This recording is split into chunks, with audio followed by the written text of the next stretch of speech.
샬롬, 복된 토요일입니다. 오늘 하나님의 말씀을 하루를 시작하는 여러분의 삶에 주의 은혜와 평강이 가득하기를 축복합니다. 한 주간도 하나님의 말씀 붙들고 살아가는 여러분들이 바로 승자였습니다. 함께 나눌 말씀은 요한복음 17장 1절부터입니다. 예수께서 이 말씀을 마치시고 눈을 들어 하늘을 우러러보시고 말씀하셨다. 아버지, 때가 왔습니다. 아버지 아들을 영광되게 하셔서 아들이 아버지께 영광을 돌리게 하여 주십시오. 아버지께서는 아들에게 모든 사람을 다스리는 권세를 주셨습니다. 그것은 아들로 하여금 아버지께서 그에게 주신 모든 사람에게 영생을 주게 하려는 것입니다. 영생은 오직 한 분이신 참 하나님을 알고 또 아버지께서 보내신 예수 그리스도를 아는 것입니다. 나는 아버지께서 내게 하라고 맡기신 일을 완성하여 땅에서 아버지께 영광을 돌렸습니다. 아버지, 창세전에 내가 아버지와 함께 누리던 그 영광으로 나를 아버지 앞에서 영광 되게 하여 주십시오. 나는 아버지께서 세상에서 택하셔서 내게 주신 사람들에게 아버지 이름을 드러냈습니다. 그들은 본래 아버지의 사람들인데 아버지께서 그들을 나에게 주셨습니다. 그들은 아버지의 말씀을 지켰습니다. 지금 그들은 아버지께서 내게 주신 모든 것이 아버지께로부터 온 것임을 알고 있습니다. 나는 아버지께서 내게 주신 말씀을 그들에게 주었습니다. 그들은 그 말씀을 받아들였으며 내가 아버지께로부터 온 것을 참으로 알았고 또 아버지께서 나를 보내신 것을 믿었습니다. 나는 그들을 위하여 빕니다. 나는 세상을 위하여 비는 것이 아니고 아버지께서 내게 주신 사람들을 위하여 빕니다. 그들은 모두 아버지의 사람들입니다. 나의 것은 모두 아버지의 것이고 아버지의 것은 모두 나의 것입니다. 나는 그들로 말미암아 영광을 받았습니다. 나는 이제 더 이상 세상에 있지 않으나 그들은 세상에 있습니다. 나는 아버지께로 갑니다. 거룩하신 아버지, 아버지께서 내게 주신 아버지의 이름으로 그들을 지켜주셔서 우리가 하나인 것 같이 그들도 하나가 되게 하여 주십시오. 내가 그들과 함께 지내는 동안은 아버지께서 내게 주신 아버지의 이름으로 그들을 지키고 보호하였습니다. 그러므로 그들 가운데서는 한 사람도 잃지 않았습니다. 다만 멸망의 자식만 잃은 것은 성경 말씀을 이루기 위함이었습니다. 이제 나는 아버지께로 갑니다. 내가 세상에서 이것을 아려는 것은 내 기쁨이 그들 속에 차고 넘치게 하려는 것입니다. 나는 그들에게 아버지의 말씀을 주었는데 세상은 그들을 미워하였습니다. 그것은 내가 세상에 속하여 있지 않은 것과 같이 그들도 세상에 속하여 있지 않기 때문입니다. 내가 아버지께 비는 것은 그들을 세상에서 데려가시는 것이 아니라 악한 자에게서 그들을 지켜주시는 것입니다. 내가 세상에 속하지 않은 것과 같이 그들도 세상에 속하지 않았습니다. 아멘. 예수님은 제자들에게 앞으로 일어날 일들에 대해서 말씀하신 다음에 제자들을 위하여 아버지 하나님께 중보기도합니다. 예수님께서 영광 받으실 때가 왔기 때문입니다. 예수님께서 받으시는 영광은 십자가의 죽음의 영광이요 부활의 영광입니다.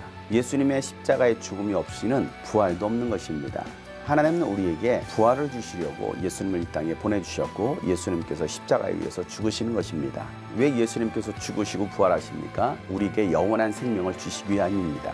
영생은 유일하신 참 하나님을 알고 그가 보내신 예수 그리스도를 알 때에 영생을 얻을 수가 있습니다. 예수님은 하나님 아버지에 대해서 계속 말씀하셨습니다. 그러나 제자들은 알지 못했었습니다. 깨닫지 못했습니다. 그러나 이제는 하나님 아버지를 안다라고 제자들은 고백하고 있습니다. 이 우주 만물을 창조하신 유일하신 참 하나님을 알 때에 그리고 그 하나님께서 보내주신 독생하신 아들 예수 그리스도를 알 때에 우리에게 영생이 있습니다. 하나님을 알지 못하고 예수를 알지 못한다면 우리는 영생을 얻을 수가 없는 것입니다. 다른 이름으로는 절대로 영생을 얻을 수가 없습니다. 예수님이 이 땅에 오셔서 아버지께 살아하신 그 모든 일들을 완성하셨습니다.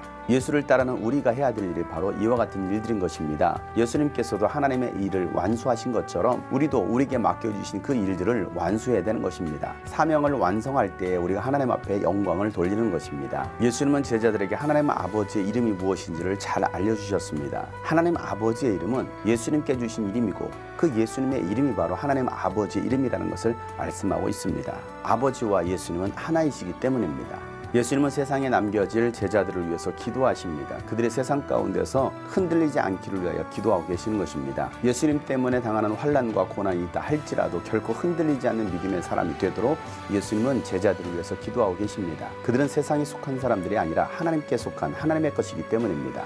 사랑 여러분, 여러분들은 세상의 사람들이 아닙니다. 세상에 속한 사람들이 아닙니다. 몸은 세상 안에 있지만 여러분들은 하나님의 것입니다. 하늘에 속한 자들인 것입니다. 그렇기 때문에 하나님께서 여러분의 삶을 책임져 주시는 것을 믿으시길 바랍니다. 예수님께서 계시는 동안은 하나님께서 아들 예수에게 주셨던 그 하나님 아버지의 이름으로 제자들을 지켰습니다. 보호했습니다. 예수의 이름은 우리를 보호하는 이름인 것입니다. 우리를 구원하는 이름입니다. 우리가 예수 이름을 부르고 예수 이름을 가질 때에 우리는 보호를 받을 수 있습니다. 예수님께 맡겨주셨던 제자들을 예수님께서 그 이름으로 보호하셨습니다. 그러나 가룟유다만큼은 성경 말씀을 이루시려고 멸망의 자식만을 잃어버렸습니다. 우리는 멸망의 자식이 아니라 예수 그리스도로 말미암아 영원한 생명을 얻을 수 있는 하나님의 것임을 믿으시길 바랍니다. 예수님은 제자들을 위해서 기도하실 때에 악한 자들로부터 보호하시고 지켜주실 것을 위해서 예수님은 기도해 주십니다. 오늘도 하나님 보좌 우편에 앉으셔서 예수님께서 저와 여러분을 위해서 중보하고 기도하시는 것을 믿으시길 바랍니다. 예수님의 중보 기도가 있기에 오늘도 우리가 하나님 앞에 설 수 있는 것이고